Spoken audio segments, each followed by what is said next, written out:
ऑफिसमध्ये मुसलमान पुरुष सहकाऱ्यांकडून प्रत्येक हिंदू तरुणींना होणारे अश्लील स्पर्श येता जाता नको तिथे हात लावणं, या लैंगिक शोषणाच्या रॅकेटमधल्या आरोपींचा एक खास व्हॉट्सअप ग्रुप होता. त्या ग्रुपवर नेक्स्ट टार्गेट कोण असेल याची चर्चा व्हायची. नया माल कोण आहे हा एक कीवर्ड होता.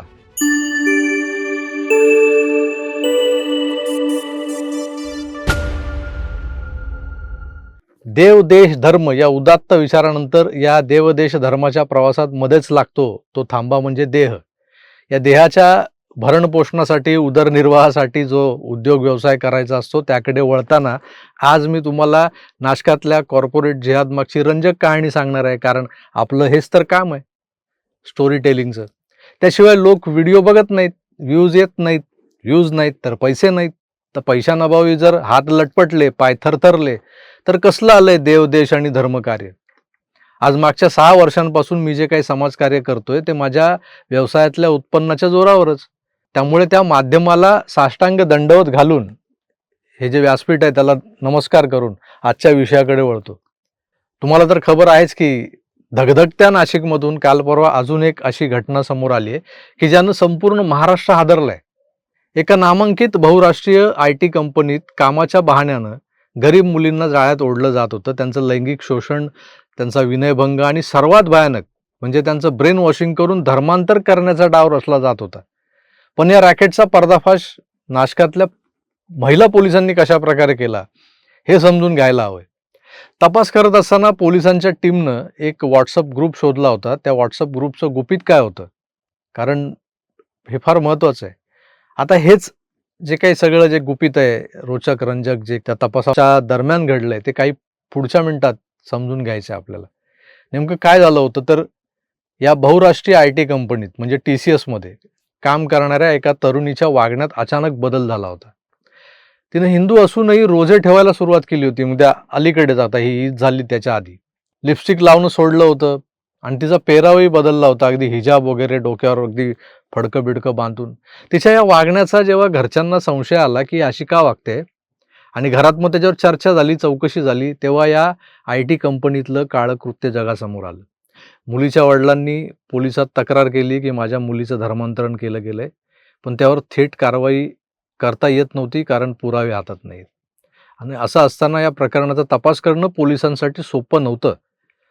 पुरावे गोळा करण्यासाठी मग नाशिकचे पोलीस आयुक्त संदीप कर्णिक आणि उपायुक्त मोनिका राऊत यांनी एक मास्टर प्लॅन आखला. एक अंडर कव्हर ऑपरेशन यासाठी ॲक्टिवेट केलं गेलं. त्यासाठी 3 महिला पोलीस अधिकारी आणि कर्मचाऱ्यांनी, म्हणजे टोटल 9 जणी होत्या या टीममध्ये, त्यांनी चक्क नोकरी शोधणाऱ्या तरुणी बनवून या कंपनीत इंटरव्ह्यूज दिले. त्या सिलेक्ट झाल्या. मग त्यांना नेमकं काय काम करायचं असतं त्याचं 10 दिवसांचं ट्रेनिंग घ्यावं लागलं कंपनीकडून. या महिला पोलिसांनी कंपनीत नोकरी मिळवली. तिथं ते 8-10 दिवस ट्रेनिंग घेत असल्याचं भासवलं देखील. दरम्यान तिथं चालू असलेल्या कॉर्पोरेट जिहादचे पुरावे गोळा केले.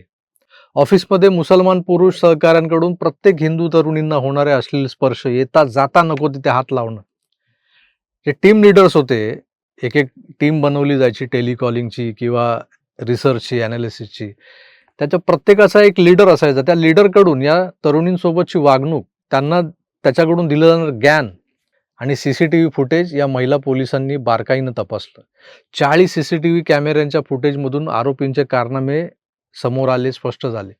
पोलिसांची एक टीम या पुराव्यांचं ॲनालिसिस करत होती बॅक ऑफिसला. त्या तपासात समोर आलं की हे केवळ वैयक्तिक शोषण नव्हतं तर एक संघटित रॅकेट होतं. कंपनीत वरचेवर हॉटेल्स आणि रिसॉर्टला ट्रिप्स नेल्या जात होत्या.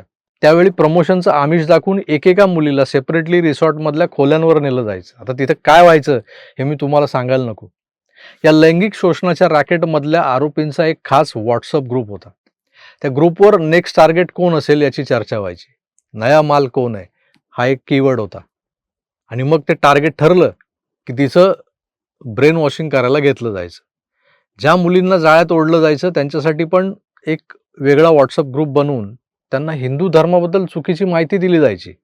पुस्तकांचे पानं असतात त्याच्या PDF त्यांना पाठवले जायचे आणि त्यात इस्लामची भलामण केली जायची.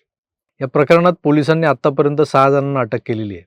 अटक केलेल्यांची नावं जी आहेत ना ती अगदी माध्यमात सगळीकडे आलीत. आसिफ अन्सारी, शफी शेख, रजा मेमन तौसिफ अत्तार, शाहरुख कुरेशी, दानिश शेख. यात अजून एक संशयित आहे, निदा खान, महिला आहे. ती सध्या फरार आहे. नेमका हिचाच रोल महत्त्वाचा होता या सगळ्या प्रकरणात. ही बाई सगळ्या मुलींची माती भडकवणं, त्यांचं ब्रेन वॉशिंग करणं यात ती आघाडीवर होती. धक्कादायक बाब म्हणजे कंपनीच्या HR हेड ज्या होत्या अश्विनी चैनानी, यांना या प्रकरणाची कुणकुण होती, म्हणजे माहिती होती. कारण त्यांच्याकडे काही मुलींच्याच तक्रारी आल्या होत्या सुरुवातीला, पण त्यांनी त्याकडे कॉर्पोरेट में ये सब चलता है असं उत्तर देत दुर्लक्ष केल्याचा आरोप आहे. अगदी ऑन ईमेल तक्रारीचा ईमेल आला होता, त्याला त्यांनी रिप्लाय केलाय. सध्या त्यांची चौकशी सुरू आहे. राज्याचे गृहमंत्री आणि मुख्यमंत्री माननीय देवेंद्र फडणवीस यांनी या प्रकरणाची गंभीर दखल घेतली आणि अशा प्रकारचं शोषण आता सहन केलं जाणार नाही आणि दोषींवर कठोर कारवाई होईल असं आश्वासन दिलेलं आहे. नाशिकमध्ये सध्या तणावाचं वातावरण जरी असलं तरी ज्या महिला पोलिसांनी अतिशय धाडसानं हे रॅकेट मोडीत काढले, उघडकीस आणले, त्यांचं सर्वत्र कौतुक होताना दिसतंय. मित्रांनो, नोकरीच्या ठिकाणी कोणावरही आंधळेपणानं विश्वास ठेवू नका. जर तुमच्या आसपास असं काही घडत असेल तर वेळीच आवाज उठवा. नाशिक पोलिसांच्या या कामगिरीबद्दल तुम्हाला काय वाटतं? कमेंट्समध्ये मला नक्की सांगा. कालच्या माझ्या अति आक्रमक व्हिडिओनंतर त्याच विषयावरचा एकदम सपक, संयत आणि लो प्रोफाईल व्हिडिओ मला का करावा लागलाय हे लवकरच मी तुम्हाला सांगेन. पण हे प्रकरण बाहेर काढण्यासाठी ज्या 9 महिला पोलिसांनी नवदुर्गा बनून आपलं चंडिका स्वरूप या लांड्यांना दाखवलं ना, त्यांचं अधिक कौतुक केलं पाहिजे. त्या नवदुर्गांना माझा साष्टांग नमस्कार. तुम्हा प्रेक्षकांनाही माझा साष्टांग नमस्कार. कारण असे सोबत राहा. पुन्हा भेटूच, तोवर आपली काळजी घ्या. माझी मलाच घ्यायची आहे. तोवर पाहत राहा आपलं आवडतं YouTube चॅनल आकार DG9. मी तुर्तास इथेच थांबतो. पुन्हा भेटूच. धन्यवाद. नमस्कार.